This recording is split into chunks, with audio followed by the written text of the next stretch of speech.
Ashes জিতেছে Australia, কিন্তু সেই জয়ের মাঝেই লুকিয়ে আছে বড় এক অনিশ্চয়তা। দলের সবচেয়ে নির্ভরযোগ্য অস্ত্র অধিনায়ক প্যাট কামিন্স হঠাৎ করেই ছিটকে গেলেন সিরিজের বাকি অংশ থেকে। শুধু অ্যাশেজ নয়, প্রশ্ন উঠছে টি-20 বিশ্বকাপ নিয়েও। এটা কি কেবল বিশ্রাম নাকি দীর্ঘমেয়াদী কোনো সংকেত? অস্ট্রেলিয়ান ক্রিকেটে কি আসছে বড় এক পরিবর্তনের সময়? এই গল্পটা শুধু একজন খেলোয়াড়ের নয়, পুরো একটি দলের ভবিষ্যতের। প্যাট কামিন্সকে নিয়ে বিস্তারিত থাকছে প্রতিবেদনে। অ্যাশেজ সিরিজ চলাকালীনই বড় সিদ্ধান্ত নিয়ে ফেলল অস্ট্রেলিয়া। অধিনায়ক প্যাট কামিন্স আর কোনো ম্যাচ খেলবেন না এই সিরিজে।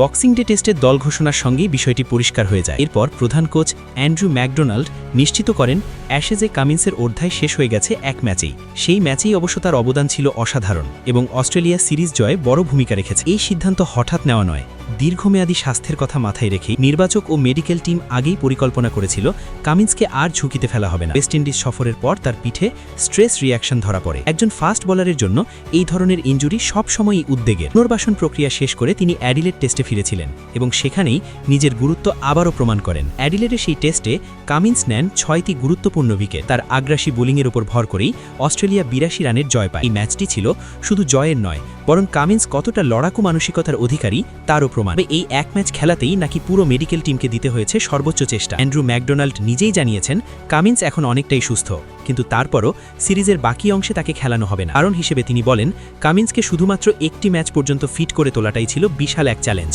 অস্ট্রেলিয়া চায় না স্বল্পমেয়াদী সাফল্যের জন্য ভবিষ্যতের বড় ক্ষতি হোক। এই সিদ্ধান্তের পর থেকেই নতুন করে আলোচনায় এসেছে টি-20 বিশ্বকাপ। আগামী ফেব্রুয়ারিতে অনুষ্ঠিত হতে যাওয়া এই আসর নিয়ে কামিন্সের অংশগ্রহণ এখনও নিশ্চিত নয়। কোচ ম্যাকডোনাল্ড স্পষ্ট করে বলেছেন বিষয়টি এখনও ধোঁয়াশায় ঢাকা। আরও মেডিকেল পরামর্শ নেওয়া হবে, আবার স্ক্যান করা হবে তার পিঠের অবস্থা। তিনি আশাবাদী হলেও নিশ্চিত করে কিছু বলতে পারেননি। বিশ্বকাপে কামিন্স খেলতে পারবেন কিনা সেটার উত্তর এখনও অজানা। আর এই অনিশ্চয়তাই অস্ট্রেলিয়ার পরিকল্পনায় বড় প্রশ্নচিহ্ন তৈরি করছে। কারণ নেতৃত্বে কামিন্স মানেই দলটা পায় বাড়তি আত্মবিশ্বাস ও ভারসাম্য। এখানেই শেষ নয়, 2024 সালের মাঝামাঝি ক্যারিবিয়ান ও যুক্তরাষ্ট্রে অনুষ্ঠিত আগের টি-20 বিশ্বকাপের পর থেকে অস্ট্রেলিয়ার হয়ে আর কোনো টি-20 ম্যাচ খেলেননি কামিন্স।